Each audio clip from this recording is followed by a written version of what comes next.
This is interesting. This is about Tornado Cash. Yeah. And Frank Corva was reporting on this from the courthouse. Yeah.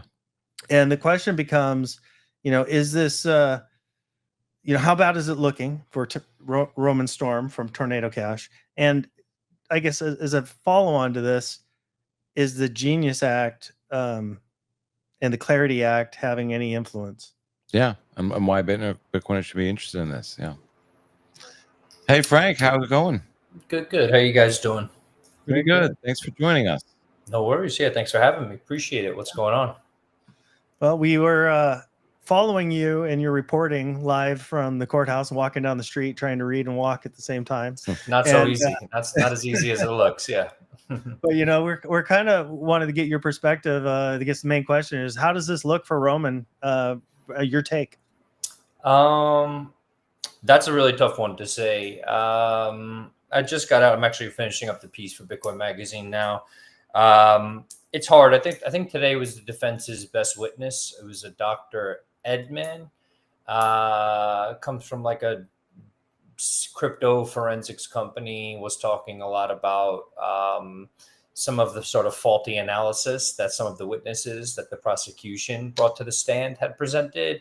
Talked about the number of ways in which Tornado Cash was decentralized, not just the fact that the pools themselves were immutable and that the keys to those pools had essentially disappeared or were burned. There's a lot of different ways to say that. Keys and smart contracts is not like my area of expertise, but I know enough to say that those keys are gone and people can't use them. But even the way that the UI was hosted and the DAO governance and all this stuff, the prosecution is trying to say that it was essentially all in Roman Storm's control, when we know that a large portion of it wasn't.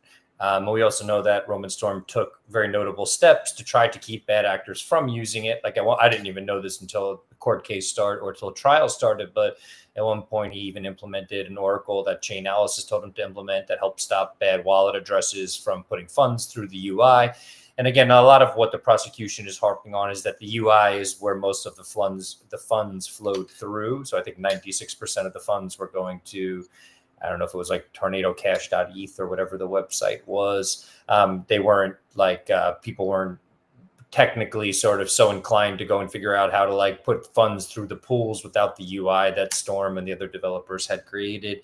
So I don't know is my short answer. Today, though, as this very good witness was sort of describing the technology and why, Storm himself was not in control over all of it. It was tough to watch, but a lot of the members of the jury were sort of like nodding off and sort of spacing out. And the members of the jury, from what I understand from some lawyers who have been paying close attention to this, they were very carefully selected so that there were not many people who were familiar with the technology who are on the jury. The government does not want people who are familiar with the tech to be on it, because if that's the case, then obviously they would have a little bit more understanding of why Storm wasn't in control of everything that was happening with Tornado Cash.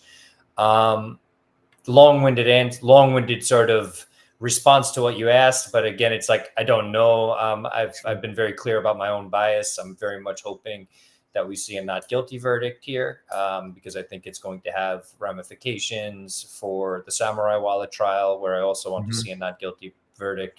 I know as a reporter, maybe I shouldn't be saying that out loud, but I very much just admit my bias in this regard. I think that privacy should not be criminalized, and I just don't think it's really fair. The judge is pretty harsh. I don't know. I'm hopeful still. It's definitely not like a bloodbath in one direction or the other.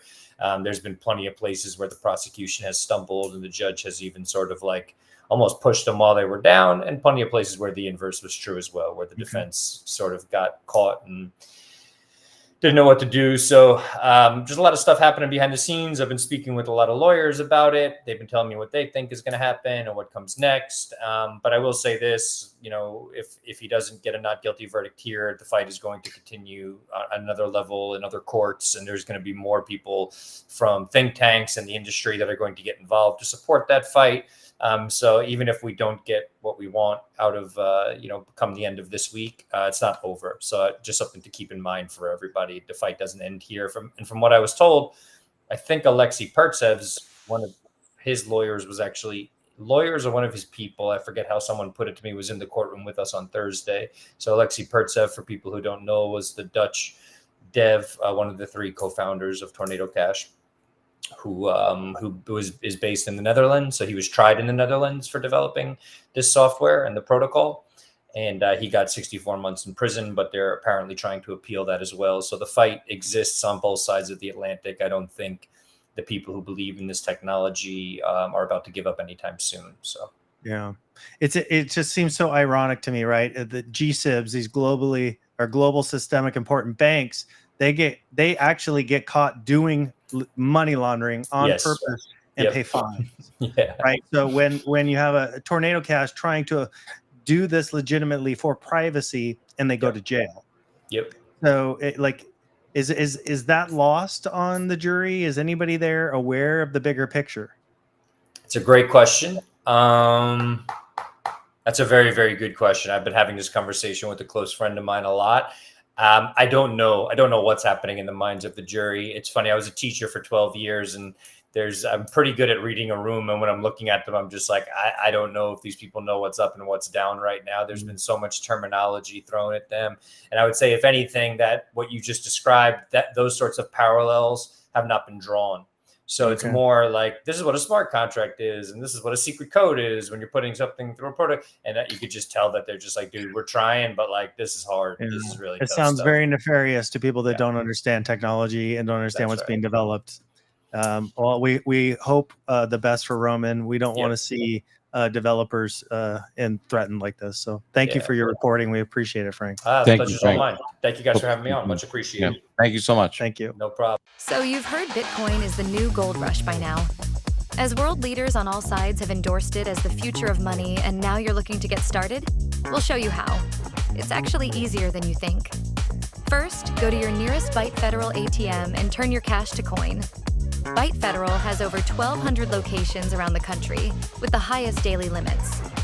Go to our website, bytefederal.com, to find the nearest ATM to you. Log in to any wallet, then create an account, deposit your US cash, and instantly convert it to Bitcoin. That's it.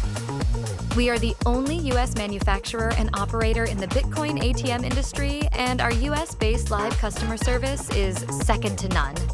Go on, give it a whirl, and don't get left behind. Click the link below.